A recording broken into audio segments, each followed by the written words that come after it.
Baik, permisi ya Ibu. Di sini saya akan melakukan penyuluhan atau edukasi mengenai HMPV, yaitu penyakit yang sekarang lagi marak di Jakarta seperti itu ya. Sebelumnya Ibu di sini ada yang sudah tahu HMPV itu apa? Belum ya? Di sini saya akan jelaskan ya Ibu. Nah, HMPV di sini adalah virus yang dapat menyebabkan infeksi saluran pernafasan dan gejala yang mirip dengan flu batuk. Jadi kalau terjangkit virus ini kita harus dicurigai juga apa itu memang flu dan batuk atau memang terjangkit virus HMPV ini. Kemudian gejalanya itu seperti ya batuk, pilek, demam, dan sesak nafas.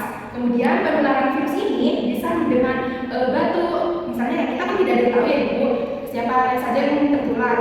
Terus kita melakukan kontak fisik, kita berbicara, lalu orang yang terjangkit ini batuk-batuk, nah kita itu dapat tertular melalui udara seperti itu. Kemudian kontak langsung dengan penderita, kita seperti berjabat tangan, seperti berpelukan, kayak gitu ya Ibu. Kemudian memegang permukaan benda yang sudah dipegang oleh orang yang terjangkit tersebut. Dan kita tidak tahu ya siapa yang terjangkit. Tiba-tiba kita pegang benda yang sama, lalu kita gosok-gosok ke hidung, gosok-gosok ke ini mulut, atau garuk-garuk mulut, kayak gitu ya Ibu.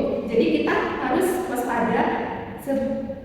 Setiap kali kita menyentuh benda, kita harus mencuci tangan seperti itu.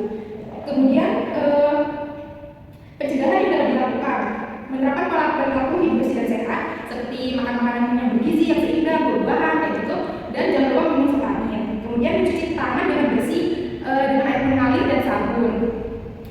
Dan kemudian untuk menggunakan masker.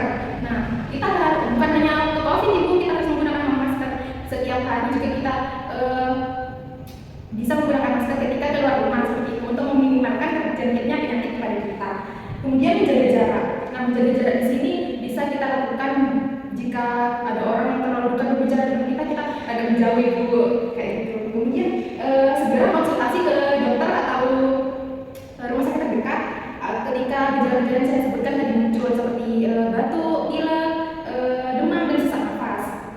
Kemudian pengobatannya seperti apa? Kita harus istirahat, karena itu yang paling pertama kita harus cek ke dokter. Yang kedua istirahat, kemudian hidrasi, kita minum cukup air setiap hari. Kemudian konsumsi obat antivirus untuk kasus berat. Jika kita sudah berkonsultasi dan kita dikasih obat yang diminum ya Ibu. Terus oksigenasi, kalau kita sesak harus dikasih oksigen kayak gitu pas sudah dirawat. Kemudian perawatan suportif.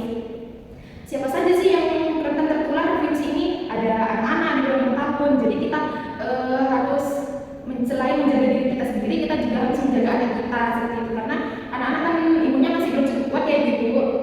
Kemudian ada lansia, kemudian menderita penyakit kronis seperti asma, diabetes, jantung seperti itu.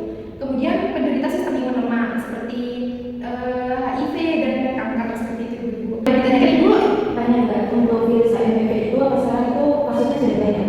Baik, untuk virus HMPV ini dari saya baca-baca ya Bu, infonya itu pada tahun 2025 saat ini kasus HMPV dilaporkan tinggi di Jakarta dengan 79 kasus yang terdeteksi sejak awal tahun hingga 11 Januari 2025. Dan di Jawa Timur juga ada laporan tentang kasus HMPV ini, tapi informasi tentang di mana daerah tertinggi kasusnya itu belum tahu Ibu, belum ada info lebih lanjut kayak seperti itu.